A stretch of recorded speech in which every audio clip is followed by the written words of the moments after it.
नमस्कार, मैं Nishant Sharma, assistant professor Motilal Nehru college evening, university of Delhi, उत्पादन तथा लागत अध्याय के भाग 2 में आपका बहुत बहुत स्वागत करता हूं।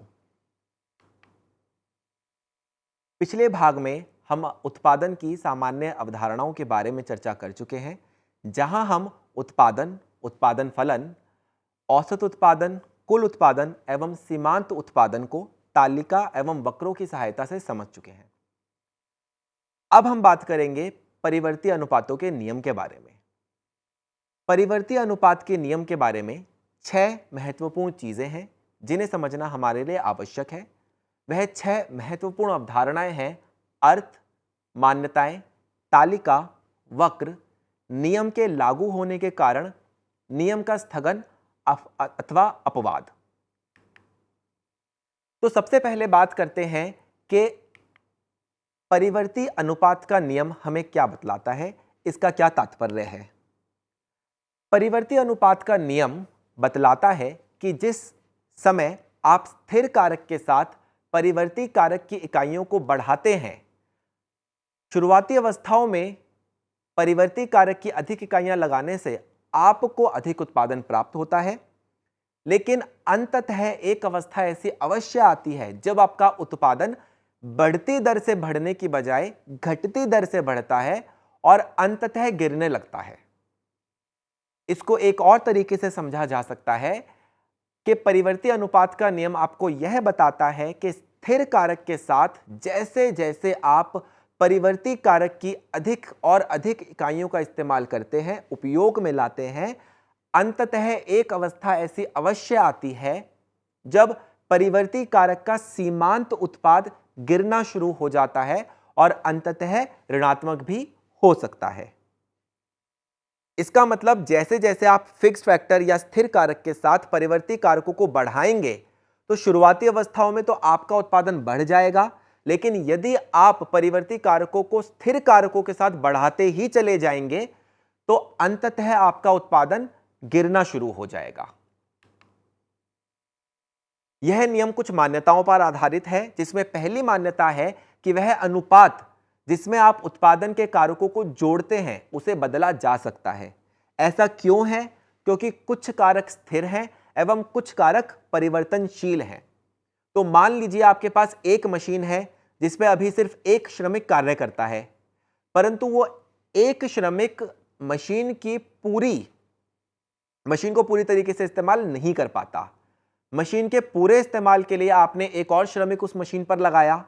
जैसे ही श्रमिक 1 से 2 हुए, आपका उत्पादन बढ़ गया। 2 से 3 श्रमिक हुए, उत्पादन और बढ़ गया। 3 से 4, 4 से 5, 5 से 10 श्रमिक हुए। अब इसका रिजल्ट क्या होगा कि अंततः कुछ मजदूर दूसरे मजदूरों के काम को भी डिस्टर्ब करने लगेंगे, जिसकी वजह से हो सकता है कि आपका कुल उत्पाद बढ़े लेकिन घटती दर से, अथवा बढ़ने की बजाय कम ही होने लग जाए। तो पहली मान्यता यह है कि यह अनुपात परिवर्तनशील है, कुछ कारक स्थिर एवं कुछ कारक परिवर्तनीय है।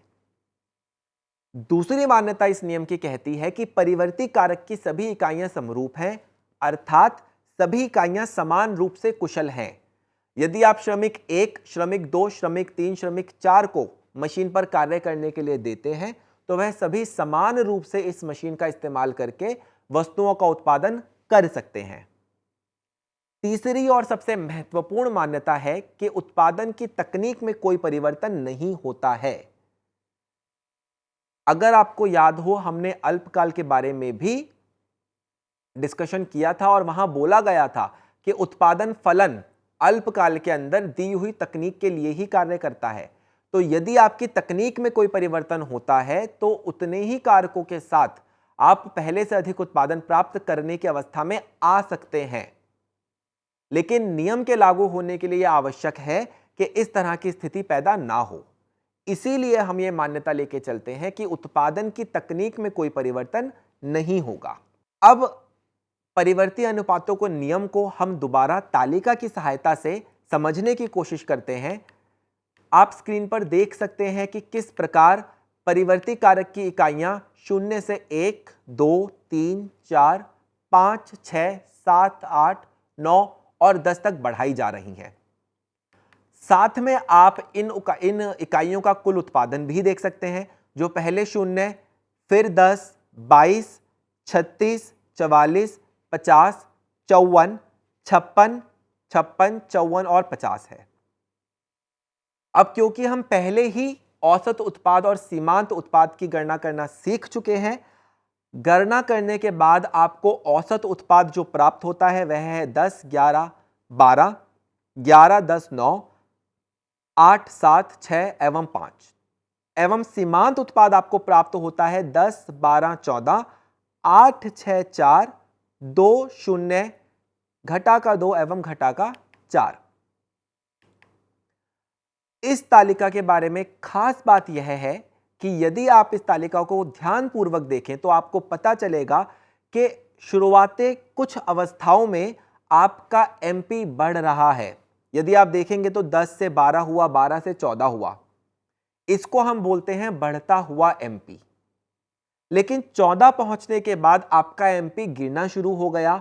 यह 14 से 8, फिर 6, फिर 4, फिर 2, फिर 0 तक पहुंच गया। इसको हम कहते हैं गिरता हुआ एमपी। उसके बाद आप देखेंगे कि एमपी ऋणात्मक हो जाता है एवं 0 के बाद घटा 2 एवं घटा 4 तक पहुंच जाता है। और परिवर्ती अनुपात का नियम बिल्कुल यही बात करता है। आपको एक बार फिर मैं बताता हूं कि परिवर्ती अनुपात का नियम क्या कहता है। परिवर्ती अनुपात का नियम कहता है कि स्थिर कारक के साथ जैसे जैसे आप परिवर्ती कारक की इकाइयों का इस्तेमाल बढ़ाते हैं, आप देख सकते हैं स्क्रीन पर कि स्थिर कारक नहीं मेंशन्ड, कहीं नहीं दे रखा है, इसका मतलब स्थिर कारक कहीं स्थिर है, लेकिन परिवर्ती कारक यानी श्रम 0, 1, 2, 3, 4 बढ़ाया जा रहा है। परिवर्ती कारकों की इकाइयां बढ़ाने का रिजल्ट आपको यह हो रहा है कि शुरुआती अवस्थाओं में आपका एमपी बढ़ रहा है, फिर गिर रहा है और अंततः यह ऋणात्मक हो गया। और परिवर्ती अनुपातों का नियम भी यही कहता है कि स्थिर कारकों के साथ जैसे जैसे आप परिवर्ती कारकों की इकाइयों को बढ़ाते जाते हैं, अंततः एक अवस्था ऐसी अवश्य आती है जहां आपका एमपी गिरना शुरू करता है और ऋणात्मक भी हो सकता है। अगर बात करें इस नियम को वक्र की सहायता से समझने के लिए, तो यह वही वक्र है जो हमने भाग 1 में टीपी एमपी और एमपी एपी के संबंध को समझने के लिए इस्तेमाल किया था। यह वक्र 3 अलग अवस्थाओं को भी दर्शाता है। यह 3 अवस्थाएं हैं, बढ़ता हुआ एमपी, गिरता हुआ एमपी एवं ऋणात्मक एमपी। यदि आप इस वक्र को ध्यानपूर्वक देखेंगे तो आपको पता चलेगा बिंदु ए से लेकर बिंदु सी तक कुल उत्पाद बढ़ती हुई दर से बढ़ रहा है और साथ में एमपी भी बढ़ रहा है। बिंदु सी पर पहुंचने के बाद टीपी वक्र अपना ढाल बदलता है और अब बढ़ती दर से बढ़ने की बजाय घटती दर से बढ़ना शुरू करता है। जैसे ही टीपी घटती दर से बढ़ना शुरू करता है, एमपी गिरना शुरू करता है। बिंदु सी से एफ तक अगर आप देखेंगे टीपी घटती दर से बढ़ रहा है और बिंदु जे से एम तक यदि आप देखेंगे कि एमपी गिर रहा है। जब टीपी अपने अधिकतम बिंदु एफ पर पहुंचता है तो एमपी अपने 0 पर पहुंच जाता है। बिंदु एफ के बाद टीपी गिरना शुरू करता है और इसके परिणाम स्वरूप एमपी नेगेटिव हो जाता है। आप देख सकते हैं बिंदु एम के बाद यह ऋणात्मक हो गया है। बिंदु ए से लेकर सी तक की अवस्था को हम कहते हैं अवस्था 1। बिंदु सी से बिंदु एफ तक की अवस्था को हम कहते हैं अवस्था 2 और बिंदु एफ के बाद की अवस्था को नाम दिया जाता है अवस्था 3। और आपको यह बताना बहुत जरूरी है कि अवस्था 2 को ह्रासमान प्रतिफल की अवस्था भी कहा जाता है। आगे चलते हैं और बात करते हैं इस नियम के लागू होने के कारणों के बारे में। 2 मुख्य कारण हैं कि आपको कारक के प्रतिफल प्राप्त होते हैं, जिसमें पहला है स्थिर साधनों का उपयोग, जो कि अनुकूलतम भी हो सकता है और कुछ समय के बाद प्रतिकूल भी हो सकता है। तो जैसा कि हमने पहले बोला कि यदि आपके पास एक मशीनरी है जिस पे काम करने के लिए आपको कम से कम 5 श्रमिकों की आवश्यकता है, या कम से कम 5 श्रमिकों की जगह हम बोलते हैं अधिकतम 5 श्रमिकों की आवश्यकता है, जब उस मशीन के साथ आपने एक श्रमिक लगाया, आपका उत्पादन बढ़ गया। एक श्रमिक से आपने 2 श्रमिक लगाए, आपका उत्पादन फिर बढ़ गया। दूसरे से तीसरा श्रमिक, तीसरे से चौथा श्रमिक और चौथे से पांचवा श्रमिक। कुछ अवस्थाओं तक आपका उत्पादन बढ़ेगा। क्यों? क्योंकि अभी स्थिर कारक के साथ परिवर्ती कारक धीरे धीरे एक आदर्श मिश्रण की तरफ बढ़ रहा था। लेकिन जैसे ही आपको आदर्श अनुपात, मान लीजिए ये आदर्श अनुपात 1:5 का है, जहां स्थिर कारक की 1 इकाई के साथ आपको परिवर्ती कारक की 5 इकाइयों का इस्तेमाल करना है, किंतु आप अभी भी श्रमिकों की संख्या बढ़ाते जाते हैं। 5 से 6, 6 से 7, 7 से 8, 8 से 15, 15 से 50। तो आप क्या देख रहे हैं कि जो आपका आदर्श अनुपात 1:5 था, वो डिस्टर्ब हो गया है। अब आपका अनुपात प्रतिकूल हो गया है, क्योंकि वह 1:50 है और इस मशीन पर कार्य करने के लिए 50 श्रमिकों की आवश्यकता नहीं थी। तो शुरुआती अवस्थाओं में आपका टीपी बढ़ा, आपका एमपी बढ़ा, लेकिन जैसे ही प्रतिकूल प्रभाव होने लगे, टीपी गिरने लगा और एमपी भी गिरने लगा। एक और कारण हो सकता है कि आपको कारक के प्रतिफल प्राप्त होते हैं, श्रम विभाजन व विशिष्टीकरण। जब आप श्रमिकों की संख्या बढ़ाते हैं तो एक श्रमिक एक ही कार्य को बार बार कर कर उसमें विशिष्टीकरण प्राप्त कर लेता है। एक बहुत साधारण उदाहरण है, यदि आपके पास ये पेन है, आप इस पेन को इस तरह से बंद करते हैं। यदि आप इस कार्य में नए हैं तो आपको यह कार्य करने में समय लगेगा, आप बार बार पेन की तरफ देखेंगे, किंतु यदि इस कार्य को आप बार बार करते हैं तो कुछ समय के बाद आप इसमें विशिष्टीकरण प्राप्त कर लेंगे। अब आप टेलीविजन देखते हुए, रेडियो सुनते हुए, अपने दोस्तों से बात करते हुए भी यह कार्य कर पाएंगे। तो ये क्या है? विशिष्टीकरण है, जिसकी वजह से आपका उत्पादन बढ़ता है। लेकिन एक ही काम को बार बार करते रहने से आप उस काम को करने के लिए ऊब जाएंगे, आप बोर हो जाएंगे एक स्थिति के बाद।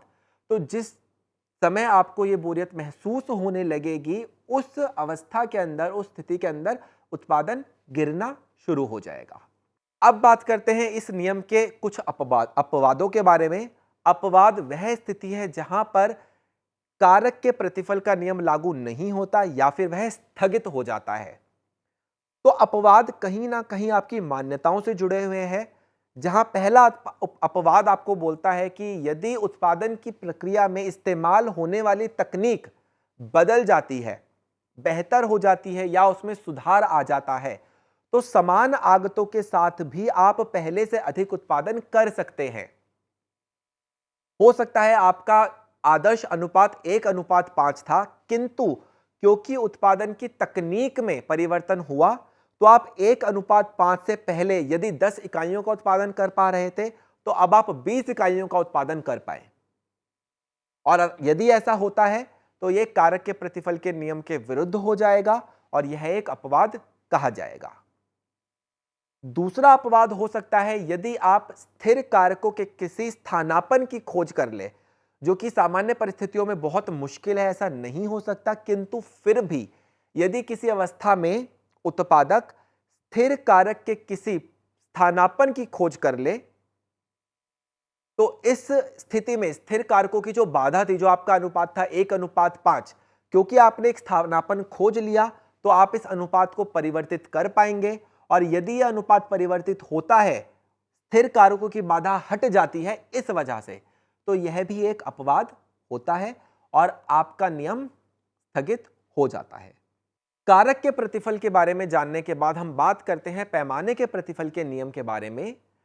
पैमाने का प्रतिफल का नियम बताता है कि यदि आप सभी साधनों की मात्रा, सभी साधन मतलब स्थिर साधन और परिवर्ती साधन, दोनों की ही मात्रा में यदि आप समान रूप से वृद्धि कर सकते हैं और उसके फलस्वरूप यदि आपके कुल उत्पादन में परिवर्तन होता है, तो उस परिवर्तन को, उस प्रतिफल को हम पैमाने के प्रतिफल का नियम कहते हैं। एक और बात जो ध्यान रखने योग्य है वो ये है कि पैमाने के प्रतिफल का नियम दीर्घकाल में लागू होता है और दीर्घकाल के अंदर आपके सभी कारक परिवर्तनशील हो जाते हैं। तो पहले जो कारक अल्पकाल में स्थिर थे, अब वह कारक भी, क्योंकि आप बदल सकते हैं, परिवर्तित कर सकते हैं, तो वह कारक भी हो गए आपके परिवर्तनशील कारक। इस नियम की भी 3 अवस्थाएं हो सकती हैं। पहली है वर्धमान प्रतिफल, दूसरी है स्थिर प्रतिफल और तीसरी है ह्रासमान प्रतिफल।